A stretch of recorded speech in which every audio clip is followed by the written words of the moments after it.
Trump's massive spending bill just passed Congress, and it's going to change how much money stays in your pocket this year. But here's what nobody's talking about. The real winners and losers aren't who you think they are. In the next 12 minutes, I'm going to break down exactly what this bill does, how it affects your taxes, your benefits, and your bottom line, plus the 3 things you need to do right now to protect your finances. Let's start with the numbers that matter most. The American Growth and Security Act, that's the official name, clocks in at $2.4 trillion over 10 years. To put that in perspective, that's roughly the entire GDP of the United Kingdom spent on American priorities. Here's what's actually in it. The bill splits into 4 major buckets. First, tax cuts worth $850 billion, that's the headline grabber. Second, infrastructure spending at $600 billion, roads, bridges, broadband, the works. Third, defense and border security getting $520 billion. And finally, $430 billion for what they're calling American competitiveness, basically subsidies for manufacturing and tech companies to stay in the U.S.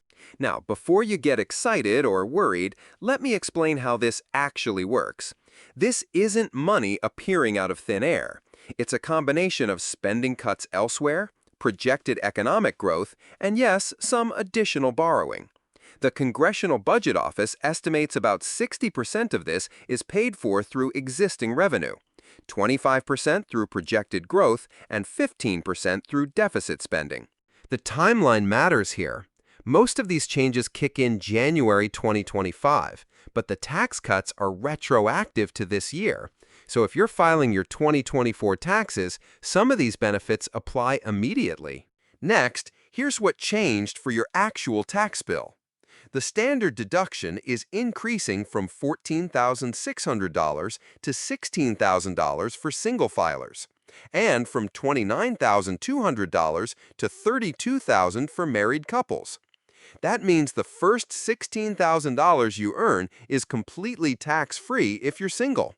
But here's where it gets interesting. The child tax credit is expanding, but not how you might expect. Instead of a flat increase, it's now income adjusted. Families making under $75,000 get the full $3,000 per child. Between $75,000 and $150,000, it phases down to $2,000. Above $150,000, it stays at the current $2,000. There's also a new education credit that nobody's talking about. Parents can now deduct up to $5,000 per year for private school tuition, homeschooling expenses, or educational technology. This applies to K-12, not just college. For families spending money on tutoring, educational software, or private school, this is significant savings. For business owners, this is huge. The Section 199A deduction, that's the pass-through business deduction, is becoming permanent and expanding from 20% to 25% of qualified business income. If you're a freelancer, consultant, or small business owner, this could save you thousands. The equipment expensing rules also got better. Small businesses can now write off up to $1.5 million in equipment purchases immediately, up from $1 million. If you're buying computers, machinery, or vehicles for your business, you can deduct the entire cost in year 1 instead of depreciating it over several years. Here's a real example. Let's say you're a married couple with 2 kids, household income of $85,000, and one spouse runs a small consulting business that brings in $40,000 of that income. Under the old system, your tax bill would be roughly $8,200. Under the new system, it drops to about $6,400. That's $1,800 back in your pocket. The flip side? High earners in blue states are still dealing with the $10,000 cap on state and local tax deductions. That didn't change. So if you're in California or New York making over $200,000, you're still getting squeezed. One more thing most people missed, the IRS funding that was part of the Inflation Reduction Act, that's getting cut by 30%. Practically, this means fewer audits for everyone, but also potentially slower customer service and processing times. The agency is also required to simplify tax forms and create a free filing system for taxpayers making under $100,000. Now, this is where it gets interesting for your daily life. The infrastructure portion isn't just about fixing potholes. It's designed to create what economists call multiplier effects, every dollar spent generating additional economic activity. The broadband expansion alone is worth paying attention to. If you're in a rural area or dealing with slow internet, $180 billion is going toward fiber optic networks and 5G infrastructure. The goal is gigabit internet access for 95% of Americans by 2030. For remote workers, this could open up entirely new job opportunities. The transportation piece is massive. Beyond roads and bridges, there's $90 billion for modernizing airports, $45 billion for ports and waterways, and $30 billion for high-speed rail corridors. If you travel frequently for work or live in a major city, this directly impacts your commute and business costs. The manufacturing incentives are where things get controversial.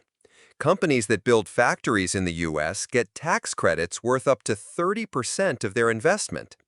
Critics call it corporate welfare. Supporters say it's strategic competition with China. The reality is probably somewhere in between. There's also a workforce development component that's flying under the radar. The bill includes $25 billion for trade schools and apprenticeship programs. If you're looking to switch careers or enter a skilled trade, there will be more training opportunities with better funding. Here's what this means for regular people. If you're in construction, electrical work, or any trade, there's about to be a lot more work available. The Bureau of Labor Statistics projects 2.3 million new jobs in these sectors over the next 3 years. That's real demand pushing up wages. The regional impact varies dramatically. States like Ohio, Michigan, and Pennsylvania are getting disproportionate benefits because of their manufacturing base. Coastal states are getting more broadband and port investments. Rural areas are seeing the biggest broadband improvements. But there's a catch. All this spending is happening when inflation is still above the Fed's 2% target. More money chasing goods and services could push prices higher. The administration's bet is that increased supply, more factories, better infrastructure will offset the inflationary pressure. We'll see. Here's what most people missed in all the headlines.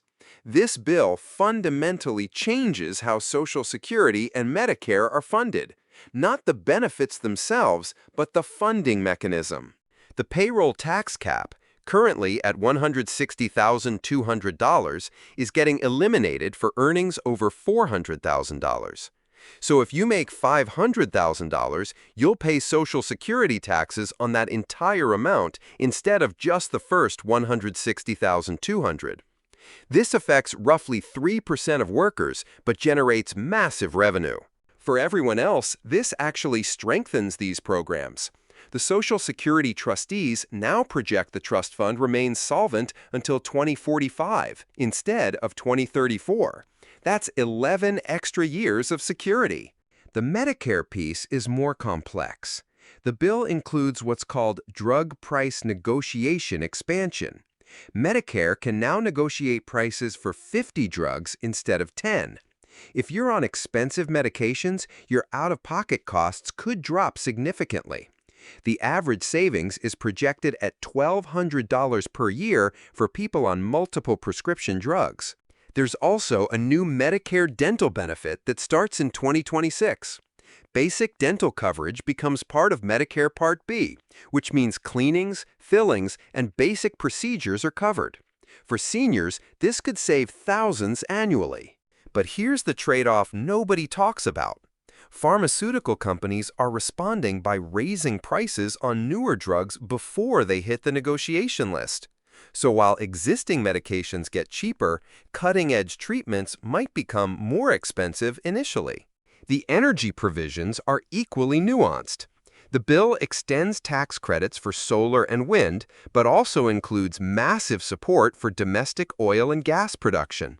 Environmental groups hate it, energy companies love it, and consumers benefit from lower energy costs in the short term. The housing market gets interesting changes too. First-time homebuyers can now get a tax credit worth up to $15,000 if they purchase in designated opportunity zones. These are typically areas that need economic development. The credit is refundable, meaning you get the money even if you don't owe taxes.